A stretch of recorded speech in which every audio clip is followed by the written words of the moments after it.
நம பார்வதி பதையே தென்னாடுடைய சிவனே போற்றி. திருச்சிற்றம்பலம். இப்பொழுது திருவருட்பயனிலே 34வது குறட்பாவை நாம் சிந்திக்க திருவருள் கூட்டியிருக்கின்றது. 34வது குறட்பா. குறள் 34. உயிர்கள் மயக்க உணர்வால் திருவருளை அறியாமை. பால் ஆழி மீன் ஆளும் பான்மையத்து அருள் உயிர்கள் மால் ஆழி ஆளும் மரித்து.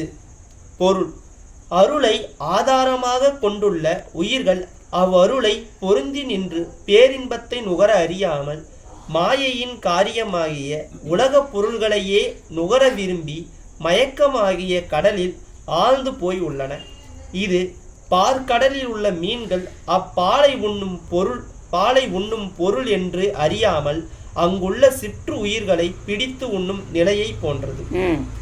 அதாவது பாருங்க, பார்க்கடலிலே இருந்த ஒரு மீன் அந்த பாலை பருகாது அங்கே இருக்கக்கூடிய உயிர்களை சிற்று அழுக்குகளை மலம் உண்பதை போல நாம் இந்த மாயில் இருக்கக்கூடிய மலங்களே உண்ண ஆரம்பிக்கின்ற மொழிய இறைவனுடைய நிலையை நாம் உணர்ந்து கொள்ள நம் மனம் ஏற்பது இல்லை. இதைதான் ஆசிரியர் இந்த விளக்கத்திலே குறிப்பிடுகிறார். பாலாழி மீனாளும் பான்மைத்து அருள் உயிர்கள் மாலாழி ஆளும் மரித்து. அப்படிப்பட்ட பாருங்க, அவருடைய இந்த உலக வாழ்க்கையிலே நம்ம மால் அப்படின்னா மயக்க உணர்வு. அப்போ அந்த மயக்க உணர்விலே நம்ம மயங்கி இருக்கின்றோம். அவருங்க மாயையாகிய இந்த காரியமாகி இழிந்த உலகப் பொருள்களை விரும்பி அனுபவித்து மயக்கமாகியதுதான் மால். அப்போ மால் என்றால் மயக்க உணர்வை நம்மளுக்கு தருவது. அவருங்க இதிலே விழுந்து இதுதான் நாம் போலும் என்று நினைத்து கொண்டு இருக்கின்றோம். ஆனால் இது நாம் இல்லை. அதை ஏற்றுக்கொள்ள நம்ம மனம் தயாராக கிடையாது. இப்போ இந்த உடம்பு நான் இல்லை, இப்போ சொன்ன உடனே நம்ம உடம்பை விட்டுறோம். மனம்போ இல்லை, விடுறதுக்கு மனம் வருவது கிடையாது. ஏன்னா கட்டுண்டு இருக்குது. கட்டுண்டு இருந்தபடியினாலே இந்த உடம்பை வெறுத்தலுக்கான எண்ணம் நம்மளுக்கு வருவதில்லை, நீக்கவும் முடியாது. அது நம்ம ஒன்றும் பண்ண இயலாது, அதை குற்றம். அது இந்த உடம்பு இருக்கும் பொழுதே இறைவனை வழிபாடு செய்யறது தான் பயன்படுத்திக்கணும் மொழிய, மற்றபடி நம்ம எதுவும் நம்ம கவலைப்படக்கூடாது. ஆமாம், இந்த உடம்புல இருக்கிறத நம்ம நரகமாக நினைக்க ஆரம்பிச்சுட்டா நம்ம நரகமாக தான் நினைக்கணும். ஒரு நாளும் உடம்பு ஆனந்தமாக நினைக்கணும், அதே அந்த உடம்போடு பற்றி வாழக்கூடாது. அப்போ இந்த உடம்போடு இருந்தும் நம்ம பெறுவதற்கரிய பயனை நம்ம பெற்றுக்கொள்ள வேண்டும். அதான் சொல்கிற பாருங்க, இப்போ நம்ம இருக்கிறது மாயை உலகத்தில் இருந்தாலும் கூட இது அனைத்தும் திருவருள் கருணையால் நடந்து கொண்டிருக்கிறது. இறைவன் நம்ம உடம்பிலே இருக்கின்றான், இறைவனால் தான் அனைத்தும் நடக்கின்றது என்று அறிந்தாலும் கூட இறைவனை மட்டும் அடைய வேண்டும் என்கின்ற விருப்பத்திற்கான துணிவு நம்மளுக்குள்ளே எழ மாட்டேங்குது. இது பாருங்கள், இது நகைப்புட்பட்டதாக இருக்குது. அப்போ இறைவன் தான் அனைத்தும் செய்கின்றான், ஏன் இறைவன் மட்டும் எனக்கு போதனையாக மனம் நினைக்க மாட்டேங்குது? அதுதான் நம்மளுடைய இருக்கக்கூடிய வினை. அதுதான் இந்த குறட்பா சொல்கின்றது. சொற்பொருள்: அருள் உயிர்கள் அருளை ஆதாரமாக கொண்டுள்ள உயிர்கள் அவ்வருளை அறிந்து அனுபவியாமல் மால் ஆழி மாயை காரியமாகிய இழிந்த உலகப் பொருள்களையே விரும்பி அனுபவித்து மயக்கமாகிய கடலில் மரித்து மீண்டும் மீண்டும் ஆழ்ந்து போய் உள்ளன. இஃது எது போலும் என்றால் பால் ஆகாளி மீன் பார்க்கடலில் உள்ள மீன்கள் ஆளும் பான்மயத்து அப்பாலை நுகர அறியாமல் அங்குள்ள சிற்றுயிர்களை பிடித்து உண்ணும் தன்மை போன்றது. விளக்கம்: மாயை தரும் மயக்கம். மாயை உலகமாக விரிந்து நின்று உயிர்களை கவர்ந்து வசப்படுத்துகிறது. மாயையின் கவர்ச்சி தன்மையை நோக்கி அதனை மோகினி என அழைப்பர். நாடக மேடையில் கண்ணை கவரும் ஆடை அணிகளோடு ஒரு அழகு மங்கை தோன்றி ஆடுகிறார். அவளது அழகும் ஆடலும் பார்ப்பவரை கவர்ந்து அவரது அறிவை வேறெங்கும் செல்லாதவாறு தடுத்து தம் வசப்படுத்தி விடுகின்றனர். அவர்கள் தம்மை மறந்து அக்காட்சியில் ஈடுபட்டு நிற்கின்றனர். அந்நடன மங்கையைப் போல மாயை தனது காரியமாகிய உலகப் பொருள்களால் மாந்தரின் அறிவை மயக்கி நிற்கிறது. பொருளும் அருளும் பாருங்க, மாயை தரும் மயக்கம் இதுதான். அப்போ ஒரு மோகினி, ஒரு மோகினி என்றால் ஒரு பெண், ஒரு அழகிய பெண்ணை மோகினி என்று சொல்லுவாங்க. மோகினா நம்ம பேய் நினைச்சோம், ஜெகன் மோகினி நினைச்சோம். இப்போ மோகினா ஒரு மங்கையை மோகினி சொல்கிறார், ஒரு அழகான பெண்ணை மோகினி. அந்த பெண் பாருங்க, அதுக்கப்புறம் ஆட வரைப்பை எங்களை மாதிரி ஆளுன்னு டக்குன்னு பார்த்தா ஆகுது, கண்ணு கவர்ந்து போய்தே இல்லையா? அப்போ கண்ணை ஒரு ஒரு மங்கையினாலே எனது மயக்கத்திற்கு உட்பட்டு போயிடுது. அப்போ கண்ணை கவர்ந்து விடுகிறாள் யாரு? அவள் மோகினி. அதுபோல் மாயையை ஒரு மோகினியை உருவகப்படுத்துகின்றார். ஒரு மாயையை மோகினியாக உருவகப்படுத்தி காட்டுகிறார் நம்ம ஆசிரியர். அப்போ மாயை அது எப்படி ஒரு நாட்டியத்திலே ஆண்களை நம்ம ஒரு வசப்படுத்தி உயிர்களை கவர்கின்றதோ அதுபோல இந்த மாயை உயிர்களை தன் வசப்படுத்துகின்றது. அதை தான் இந்த குறிப்பிடுகின்றார். பொருளும்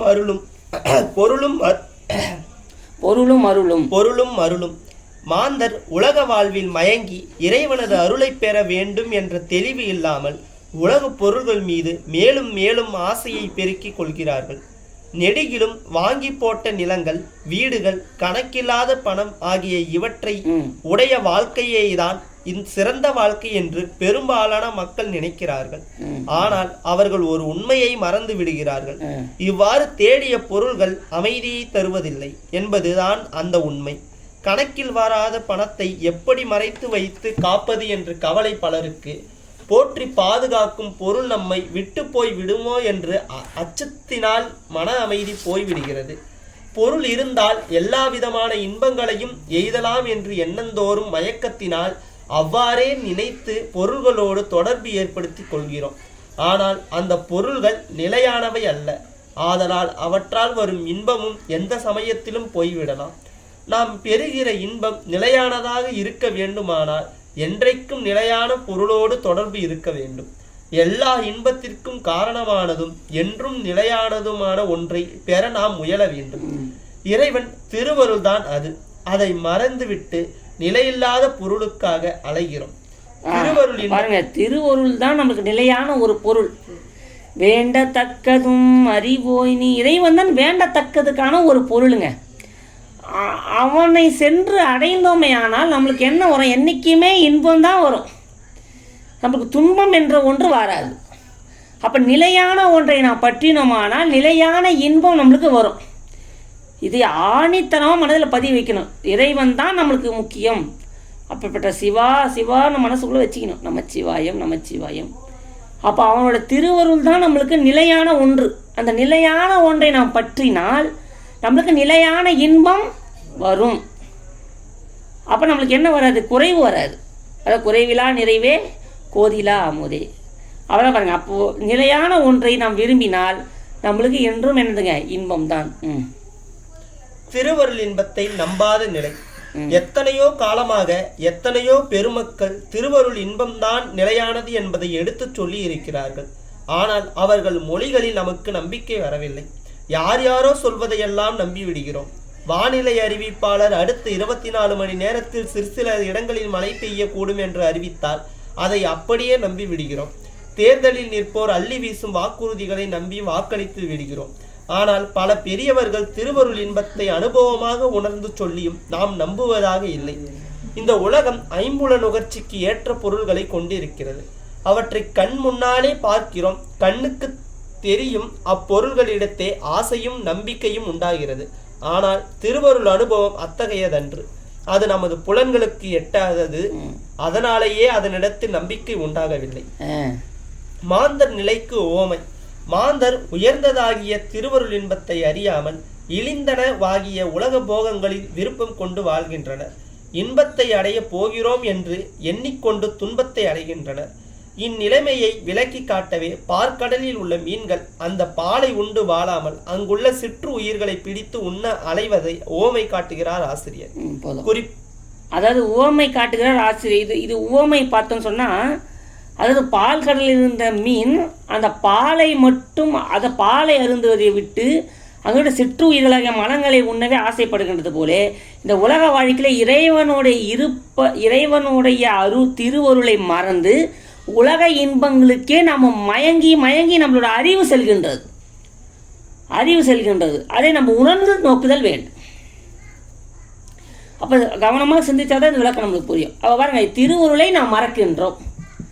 திருவருளை மறந்து உலக வாழ்க்கையிலே இச்சையிலே நம்ம மயங்கி விழுகின்றோம். இது நம்ம இத்தகைய செயல் என்று சொன்னால் நம்மளுடைய அறிவின்மையாக போகின்றது.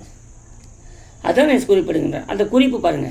குறிப்பு: பார்க்கடலில் உள்ள மீன் உணவுக்காக அங்குள்ள சிற்றுயிர்களை தேடி அலையும் என்று கருத்து செய்யுளில் வெளிப்படையாக சொல்லப் பெறவில்லை. பொருள் பொருத்தம் கருதி அக்கருத்து வருவித்து உரைக்கப்பட்டது ஆகும். இந்த கருத்து பார்த்தோன்னா பால் கடலில் மீன் இதை அப்படியே ஆசிரியர் இந்த கருத்தை வைத்து அந்த செய்யுள்ள இல்லை, இருந்தாலும் கூட அதுக்கு ஒரு உவமையாக காட்டுகிறார்கள். அதை நம்ம எப்படி கருத்து கொள்ள வேண்டும்னா, உலக வாழ்க்கையை வைத்து நாம் கருதி கொள்ள வேண்டும். இந்த உலக வாழ்க்கையிலே நம்ம வாழ்ந்து கொண்டிருக்கிறோம். அப்போ திருவருளை நாம் மறந்து பாசங்களை சார்ந்து இருக்கின்றோம். அப்போ இந்த பாசங்களையே சார்ந்து இருக்கக்கூடியதான் நம்ம இந்த மீனோடு ஒப்பிடுகிறோம் நம்மளை. ஆனால் நம்ம இருக்கக்கூடியது பார்க்கடல் தான். அந்த பாலாகிய திருவருளை பருக ஒட்டாமல் மாயையாகிய அந்த மலங்களையே ஒன்று கொண்டு இதுதான் நம்ம இன்பம் நினைத்து கொண்டு இருக்கின்றோம்.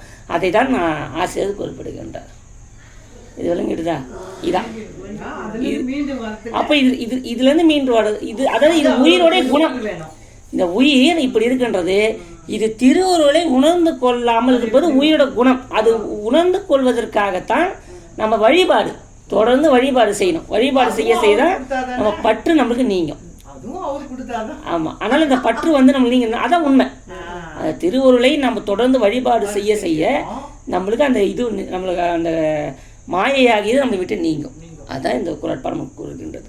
இதோடு இந்த குறட்பாடு நிறைவு செய்கின்றோம்.